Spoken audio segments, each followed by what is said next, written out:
When it comes to doing those things that we know we need to do to take our lives to a whole new level, we end up saying things like, I don't just have the time to do this. But if you are watching this, you and I know this. We have time.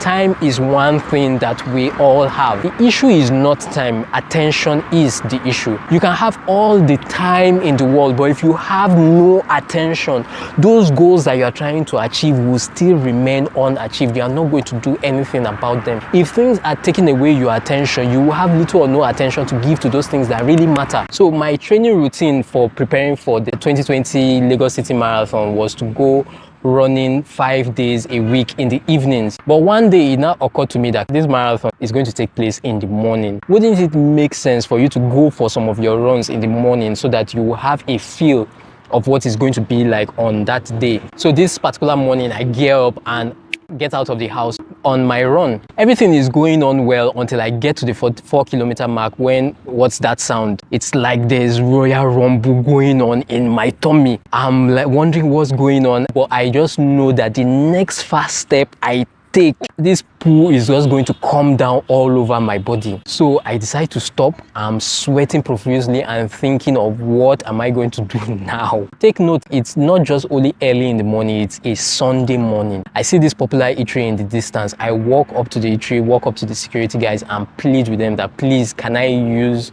your restroom? The guy shakes his head in pity and says, look, we're sorry, we don't have any outside toilet for you to use. I see a bank. I walk over to the bank, walk over to the security guy and say, please, you'll be saving a life right now. I really need to use your toilet. The guy shakes his head in regret and says, oh, I'm sorry, we don't have any outside toilet. I'm standing there wondering what next to do. Then I noticed that the pressure in my tummy begins to lessen. Eventually, what happened that morning was I actually go on to run 14 kilometers that morning. I would run a little. When I feel the pressure is building up again, I would stop, walk, allow the pressure to lessen. Then when it has lessened, I will now run again. You know, I keep up this dance of walking, stopping, running, walking, stopping, running, until I'm able to get back home and eventually relieve myself. After training for 3.5 months, you know, going for my runs in the evenings, eventually I switched to going for my runs in the mornings, the few months leading up to the marathon D-Day. But that Sunday morning taught me a very important lesson. If you are going to go running early in the morning, emphasis on running, not jogging, it's very important that you use the toilet before you step out of the house so that you can empty your bowels. This is so important and so critical that you need to even factor that time into your running session. So if for instance, you're going for your run, say by 6 a.m. in the morning,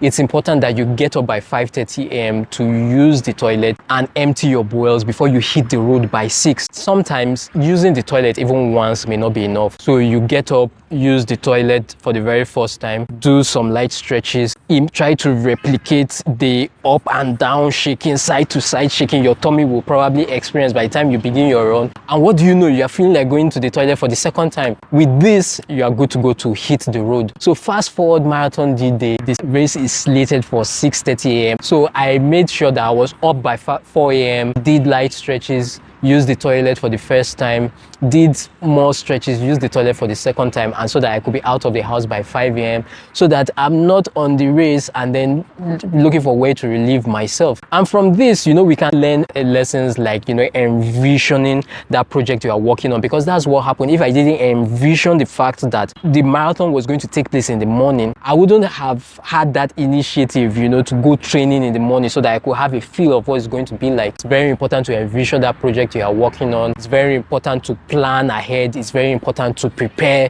It's very important to know how to manage your time. But the one lesson I want to zero in on is the importance of traveling light, the importance of getting rid of excess weight if we are going to live a life of no limits and fulfill our potential. That's the secret of a lot of high performers. They learn to travel light. They learn to get rid of extra weight. When it comes to doing those things that we know we need to do to take our lives to a whole new level, we end up saying things like, I don't just have the time to do this. But if you are watching this, you and I know this. We have time.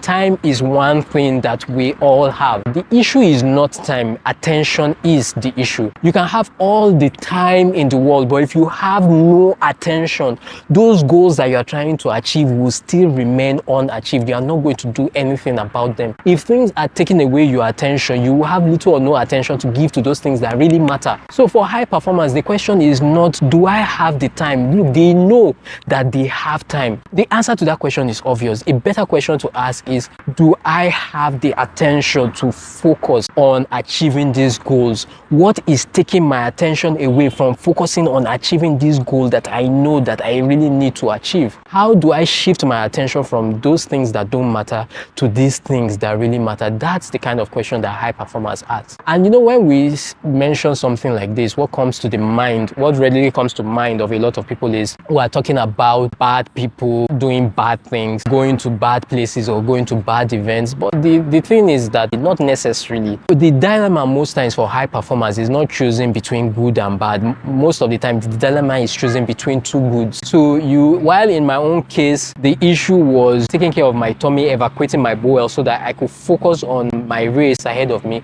For you, it might be spending so much time on the phone, spending so much time with that wonderful and amazing person, going to that very spiritual and religious place, or going for that religious and spiritual event, but which, if you look at it in the long run, the too much time and attention you are giving to that place, to that event, or to that person will not take you closer to that goal that you know that you need to focus on, will not help you to achieve that goal that you want to really achieve. So at the end of the day, what do? This is something great. This is something wonderful. This person is awesome. It's not as if they are a bad person. They are not a bad influence to you. They are not corrupting you. But what do you do at the end of the day when you know that you need to retain that attention to be able to focus on some of the things that you know that really matters, to taking your life to a whole new level? Just say no. That's the way I see it. Just say no.